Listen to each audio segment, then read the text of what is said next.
Hai semuanya, selamat datang di Finance Tour bersama saya Giovanni. Kali ini kita akan membahas tentang perjalanan uang mulai dari barter hingga uang digital, teman-teman. Dan aku juga akan memberikan 4 tips bagaimana kita mengelola keuangan kita dengan lebih baik lagi. Tapi sebelum itu jangan lupa like, komen, dan subscribe ya teman-teman, agar teman-teman tidak ketinggalan video menarik selanjutnya. Oke, kita lanjut saja. Dulu di tahun 3000 sebelum Masehi, orang-orang melakukan barter, teman-teman. Analoginya gini. Semua transaksi itu dilakukan dengan cara pertukaran barang. Petani menukarkan beras dengan ternak. Pemburu menukarkan daging hewan dengan kain. Dan nelayan menukarkan ikannya dengan alat pertanian. Karena tidak ada satuan nilai yang sama, setiap transaksi memerlukan perbandingan langsung, teman-teman, antara dua barang tersebut, yang seringkali itu memakan waktu, menimbulkan kesulitan, bahkan itu membuat repot dalam menemukan mitra tukar yang tepat. Akhirnya pada 3000 sebelum Masehi muncul garam dan gandum sebagai transaksi. Di lembah sungai Efrat, Tigris, masyarakat Mesopotamia mulai memilih komoditas. Mereka menggunakan garam dan gandum sebagai alternatifnya karena itu dinilai mereka tahan lama, relatif ringan saat dipindahkan. Bahkan itu dibutuhkan secara luas. Penggunaan komoditas terstandar yang telah digunakan oleh banyak orang tadi mempercepat pertukaran dan mengurangi kerumitan barter. Nah, tapi dinilai kurang efektif masih. Pada 2000 sebelum Masehi, kerang kauri muncul di wilayah pesisir Afrika dan Asia Selatan. Kerang ini menjadi sarana pertukaran yang populer. Ukurannya yang relatif seragam dan mudah diangkut ini yang menjadi alat tukar baru. Karena jumlahnya juga yang banyak, penggunaannya menyebar, melintasi kultur dan menjembatani perdagangan antara pulau, antara benua, hingga akhirnya kerang pun diakui secara lintas wilayah. Masuk ke tahun 6000 sebelum Masehi, yaitu penggunaan koin logam. Kerajaan Lydia di wilayah yang sekarang kita kenal sebagai Turki Barat mencetak koin pertama mereka dari campuran emas dan juga perak. Koin-koin ini diberi cap kerajaan sebagai jaminan berat dan kemurniannya dari logam tersebut. Standar nilai dan bentuk yang memungkinkan pertukaran yang cepat dan mudah diterima di berbagai kota di tempat itu. Akhirnya pada abad ke-7 sebelum Masehi muncullah uang kertas pertama kali di Cina di dinasti Tang dan Song. Pedagang mulai meninggalkan logam mulia di gudang dan menerima selembaran sebagai simpanan. Dokumen ini kemudian dipindahkan sebagai alat pembayaran tanpa membawa koin logam, karena koin logam dinilai tidak efisien dan terlalu berat, sehingga mereka menggunakan cara praktis, yaitu uang. Ini menjadi cikal bakal uang kertas pertama di dunia. Lalu pada akhirnya kita masuk ke bank dan banknote di Eropa pada abad ke-17. Bank of Amsterdam pada tahun 1609 menjadi lembaga pionir pertama yang menerbitkan banknotes berdasarkan simpanan emas pelanggan. Banknote tersebut diterima secara luas di Eropa, tepatnya di Eropa Utara, memudahkan perdagangan internasional tanpa harus memindahkan fisik logam mulia. Yang pada awal uang kertas di abad ke-7 Masehi itu sudah digunakan oleh dinasti Tang dan Song. Lalu pada abad ke-19 muncul lagi standar emas. Mulai pada awal abad ke-1800-an, negara-negara di Eropa dan Amerika mengadopsi yang namanya standar emas, teman-teman, yang mengaitkan nilai mata uang kertas dengan sejumlah emas yang tersimpan di cadangan yang disebut bank sentral. Hal ini menciptakan kestabilan nilai tukar antar negara, membangun kepercayaan publik terhadap uang kertas. Lalu pada abad ke-20 muncul uang fiat. Pada masa Perang Dunia Pertama dan Kedua, banyak negara menghentikan konvertibilitas mata uang ke emas demi mendanai mengenai apa teman-teman? Kebutuhan perang. Setelah itu uang kertas kembali ditetapkan berdasarkan kepercayaan kepada pemerintah dan bank-bank sentral lainnya, bukan lagi pada cadangan emas. Inilah yang disebut sebagai sistem uang fiat yang kita gunakan sekarang.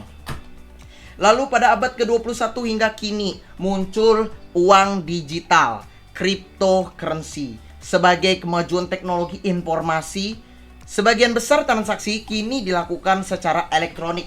Transfer antar bank online, dompet digital, lewat QRIS, e-wallet, itu digunakan via QR code.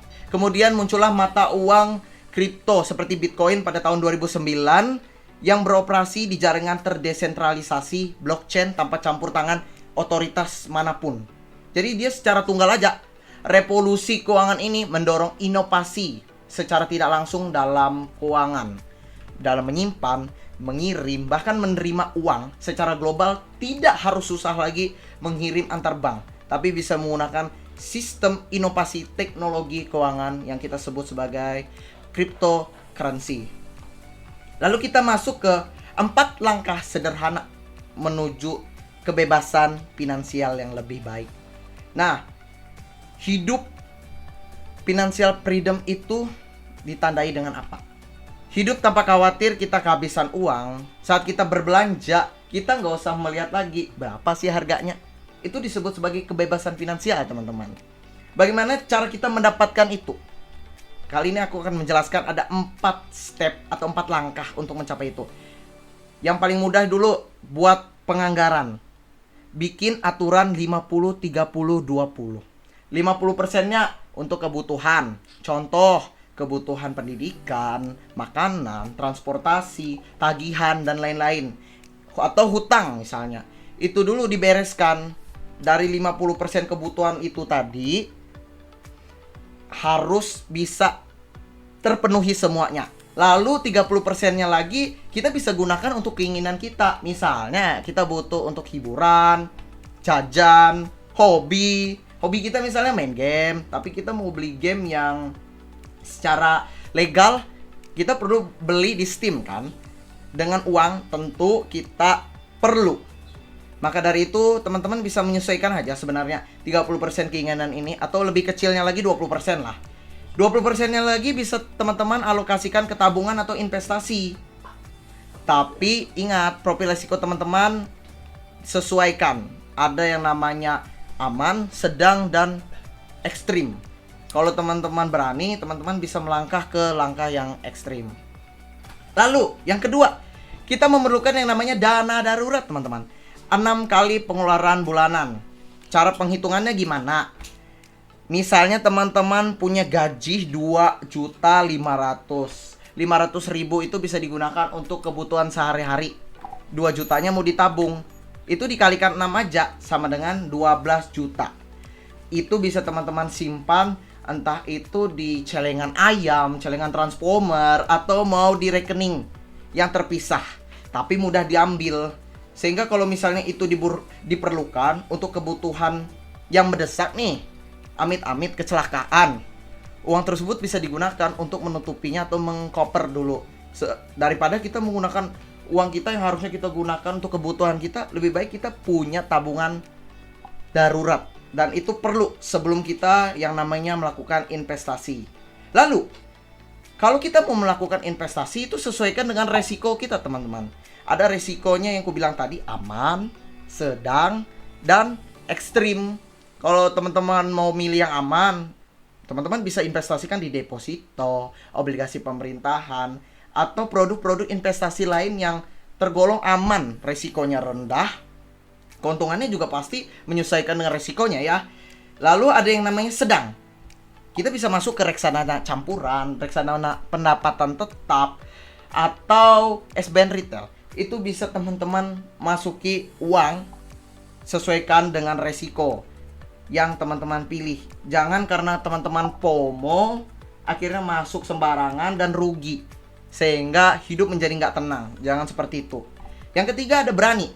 Kalau teman-teman sudah mulai berani, atau teman-teman memiliki kehidupan yang lebih baik lagi dalam keuangan, teman-teman bisa mencoba untuk masuk ke dalam permainan, bukan permainan.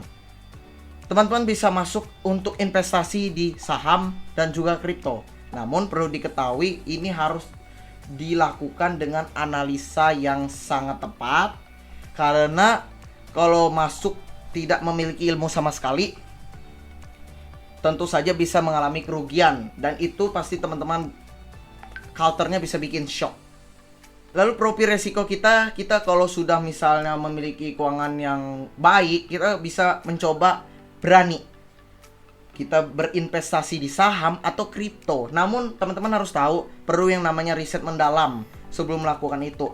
Mengerti fundamentalnya, mengerti analisanya secara teknikal agar tidak terjerat FOMO dan rugi sendiri. Lebih baik kita belajar perlahan dan mengerti daripada kita jatuh ke sebuah lubang yang tidak bisa kita tutup nantinya, teman-teman. Yang keempat, cek pengeluaran bulanan atau kita tracking keuangan kita. Kemana sih uangku nih jatuhnya paling banyak? Analoginya gini, kalau misalkan kita beli minuman, kopi di coffee shop, hariannya 10.000 lah, dikali 30 hari. Setiap hari itu teman-teman belinya 300.000 dong per bulannya. Kalau uang tersebut dialihkan ke tabungan atau misalnya buat kopinya di rumah aja, kan bisa uangnya digunakan untuk hal yang lebih bermanfaat lagi. Membeli buku, atau ikut bootcamp ataupun acara-acara yang membangun. Itu kan bisa teman-teman gunakan untuk meningkatkan isi pemikiran teman-teman tadi, agar lebih dapat menambah wawasan.